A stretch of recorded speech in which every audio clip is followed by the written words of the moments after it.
A man vanished without a trace while building what everyone thought was just a backyard bunker. But behind the steel and soil, something ancient was watching and learning. Alan tried to trap it, but his final message revealed a terrifying truth. It was never meant to be contained.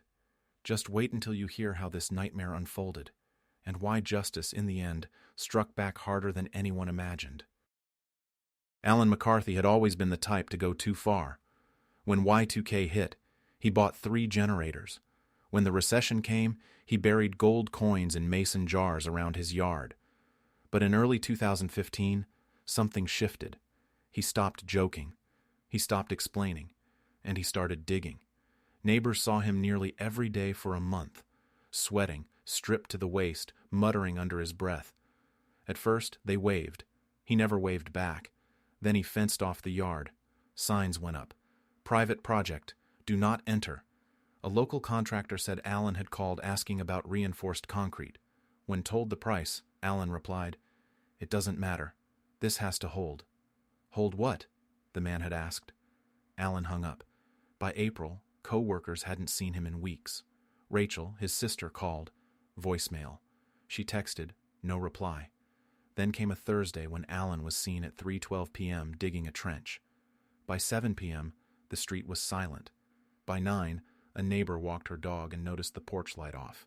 By sunrise, Alan was gone. His house remained untouched, the curtains drawn, the mailbox full. Police were called after Rachel filed a welfare check. They forced the door. Everything inside was meticulously clean. Dishes washed, computer wiped. No blood, no signs of struggle. But one thing stood out. The backyard. Just past the trench, a slab of dirt was pressed flat, as if something had been laid over it and then removed. Rachel asked them to dig. They refused. There's no evidence of a crime. Maybe he left on his own, one detective said. And left his car? His wallet? His insulin? She snapped. No one answered. Later that week, Rachel found his journal, locked in a drawer under his bed. Not a diary, not rants, but a blueprint, labeled Final Phase. Pages filled with technical drawings, lists of materials, and a countdown that ended 3 days before he vanished. One page was stained with something reddish. At the bottom, a sentence was underlined in thick black pen. Do not go past door B. If it calls, do not answer. Rachel brought it to the police. They barely glanced. Sounds like prepper paranoia. He probably got sick of life and checked out. Happens more than you think. You don't check out and lock yourself in from the inside. They didn't listen. Then came the voicemail. Rachel's phone buzzed at 2:43 a.m. She played it 3 times before calling 911. No one picked up. It was a 5-second message. Heavy breathing. The faint hum of what sounded like metal scraping concrete. And one whispered word. Below. Police traced it to a burner dumped in a sewer drain. Battery half dead. The last GPS ping came from near Allen Street, hours before the call. They filed it as non-credible. Rachel stopped sleeping. She went to the house, alone, crawled under the porch, broke into the basement through the old storm doors. Nothing. Clean. Too clean. Like someone had wiped every surface with bleach. In the far corner, she found a keypad built into the wall. Dead. She pried it open. Wires snipped. Next to it, a metal panel. Cold to the touch. Bolted shut. She placed her hand on it. Something knocked back. She screamed. When she told the police, they dismissed her. Your brother vanished. You're grieving. That house plays tricks. So she left. But she never forgot. She posted about it online. No one believed her. Until, 7 years later, someone else heard knocking too. The subreddit lit up like wildfire. Within hours, theories exploded. Some said serial killer. Others whispered government lab. But no one could explain the precision. 12 rectangles, all 6 feet long, spaced like coffins. But who buries 12 people and leaves no trace? Local channel KQR sent a news van. The footage aired at 6. Strange markings behind abandoned property linked to missing man. They never named Alan, but Rachel knew. She called the station, begged for more. They sent her to the county. She drove there herself. That's my brother's yard. You need to go back. The clerk didn't even look up. Ma'am, the investigation is closed. If you want to file a formal inquiry. He warned me. He wrote, "Do not open door B." That made the woman freeze. The next morning, the sheriff's office returned to the address. They brought a private forensics crew and a radar array from Eugene. The grass was overgrown. The air hung heavy. When they powered the GPR, the screen lit up almost instantly. Metal, grid-aligned, sharp angles. One technician cursed. That's not just metal. That's infrastructure. Bunker? The lead asked. Or chamber. Either way, it's man-made. They dug. The first shovel hit stone. The second hit steel. At 3 feet, they found the hatch, square, seamless, cold to the touch. The bolts had been melted shut. One officer brushed away dirt, then froze. Jesus, look at this. Along the edges, gouges. Not from a tool, from fingers. Jagged, frantic, impossible. This thing was clawed. From the inside. Silence fell. Then the smell hit them. Rust, oil, mold, something chemical, something dead. The hatch came open with a hiss. The shaft below dropped vertical, 10 feet, then angled into shadow. They lowered a drone. The feed flickered, then stabilized. Walls reinforced with steel plating, floor concrete, cables along the ceiling, half severed. At the end of the corridor, a blast door, thick, black. Labeled in red, B. They zoomed in. There, on the steel, a handprint, palm flat, spread fingers, embedded in the surface like it had been pressed in while molten. No one spoke. The feed crackled again. Then a shape, brief, darting, too fast to identify. Rewind that. Rewind it now. The tech tried. Static, then black. Drone signal lost. They sent another. Same path, same feed. But this time, the corridor looked different. Darker. Wetter. A slow drip echoed through the audio. And on the wall next to the handprint, words, scratched in steel. It never left. Is this a prank? Someone asked. You don't scratch steel with fingernails. The second drone blinked out. Command halted the descent, ordered a SEAL team to assess the shaft. But when they returned the next day, the hatch was shut. Bolted. From the inside. No prints, no drag marks. Just a fresh gouge in the dirt, like something had climbed out. Rachel arrived at noon. She wasn't allowed near the site. But she waited by the police line, hands shaking, eyes locked on the grass. When a detective passed by, she stopped him. Did you see the handprint? He nodded. It wasn't his, was it? He hesitated, then whispered, It was bigger. Rachel looked past him, at the trees swaying in the wind, at the house that had been sealed for 7 years, at the sky, suddenly darker than before. Then it's not over. She turned and walked away. She didn't look back. That night the grass in Alan's yard moved, and no one was near it. The shelf looked untouched. Dust patterns broke only where fingers had recently gripped the spines of cassette reels. 12 tapes, each hand-labeled in permanent marker. Chrono 1 through Chrono 12. One for every week since Alan vanished. None past that. The first tape clicked into the player. Static. Long, cold, suffocating static. Then finally, a voice. Not words. Just Alan breathing. Hard, like he'd been running.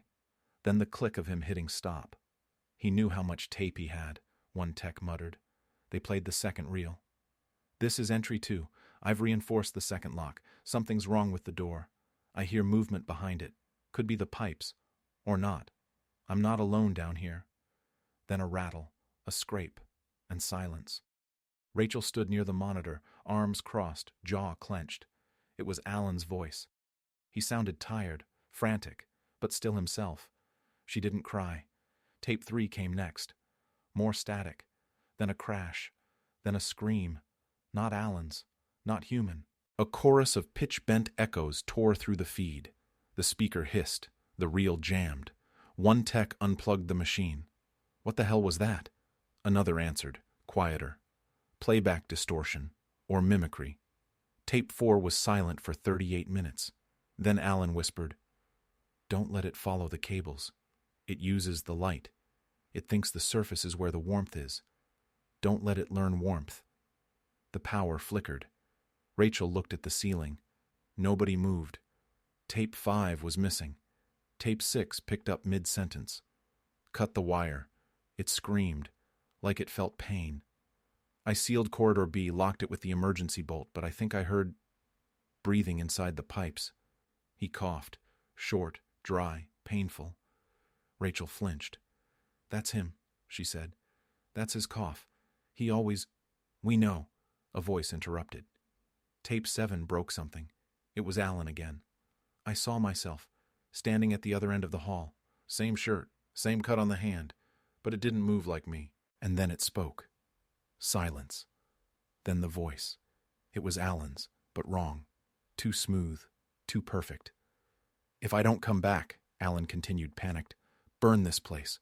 Burn it. It's me now. It's me now. It's—" The reel snapped. The machine overheated. Smoke curled from the player. One agent grabbed an extinguisher. Another backed away. They opened a second player, inserted tape 8. It was blank. So was 9. Tape 10 had one sound. Tapping. A code. 4 short. 3 long. 4 short again. Rachel didn't know Morse, but someone else did. "HELP," the tech translated. Then the tapping stopped. Then laughter. High-pitched. Mocking. From Alan's voice. Tape 11 was different. Silence for 2 minutes. Then, "You've made it this far." It was Rachel's voice. "Alan, come back upstairs. Everything's okay now." She stepped back, breath caught in her throat. "That's not real. I never—" No one doubted her. Tape 12. Alan's final log. "It's been 3 months. I think I've figured it out." It copies voices. Not just repeats them, copies. It learns rhythm, breath, hesitation. If it speaks, don't listen. Then again, her voice, clearer, louder. "Alan, come back. Come upstairs. We're waiting." Rachel shook her head, trembling. "I never said that. I never recorded that." The room fell silent. Then the intercom buzzed. One of the field techs, stationed near the shaft, spoke. "There's another tape." They brought it in, unlabeled, still warm. They hadn't put it there. Rachel grabbed it, slapped it into the player. Alan's voice again, but this time he whispered one sentence. "It followed someone out." The lights died. Day 5 started with arguments. Federal agents wanted the site sealed. Military said protocol had been breached. The mayor called for a press blackout. But someone higher gave the green light. Door B would open, and they would film everything. The welds were melted. Not broken. Melted. The heat required for that? Off the charts. One welder stared at the bent hinges and whispered, "This didn't get out. It tore out." Behind door B was no room, no lab, just a hallway, 6 feet wide, 8 feet tall, and dead silent. Then the photos. Rachel's face stared back from the walls. Dozens of images, some old. Her 6th grade birthday, her prom, her in-line at a pharmacy last year, her leaving work last month. "I didn't take these," she said. One agent stepped closer. "These are surveillance shots. These angles are from elevation, rooftops, trees." Another whispered, "That one. That's inside your house." Rachel stopped breathing. She yanked one photo from the wall, her brushing her teeth. Mirror fogged, steam rising. "I live alone." The silence thickened. Then the second hatch, embedded into the far wall, round, heavy, but the bolts weren't holding it closed. They were peeled back, outward, like something had pushed. The hatch door hung crooked. The inside? A steel cube, 10 by 10. No wiring, no panels, just walls, except one. It had words, etched into the floor. "I was never building a bunker. I was building a cage." Rachel stared, voice hollow. "He trapped it down here." An agent asked, "Trapped what?" No one answered. That night, Rachel returned to her apartment. She lived on the 3rd floor, no elevator, no cameras. When she stepped inside, everything was exactly where she left it, except the air was too still. She locked the door, checked the windows. The living room window was cracked, wide enough for a hand. On the floor, just beneath the curtains, lay a cassette tape. Plastic, unlabeled, fresh. She didn't move, just stared. Then slowly, picked it up. The tape was warm. She had no player, but her neighbor did. An old one, from college. She used to borrow it for interviews. She knocked twice. No answer. She knew he worked nights. She took the key from the flower pot, entered, plugged in the deck, pressed play. Her voice. "I missed you." Then silence. Then again. Her voice. Exactly the same. "I missed you." But she had never said those words on tape. Not once. Then a third voice. Not hers. Not Alan's. "Now I know how to sound like you." The tape hissed. A low mechanical whine spun in the background. "Now I know where you sleep." She stopped the tape, pulled it out, snapped it in half.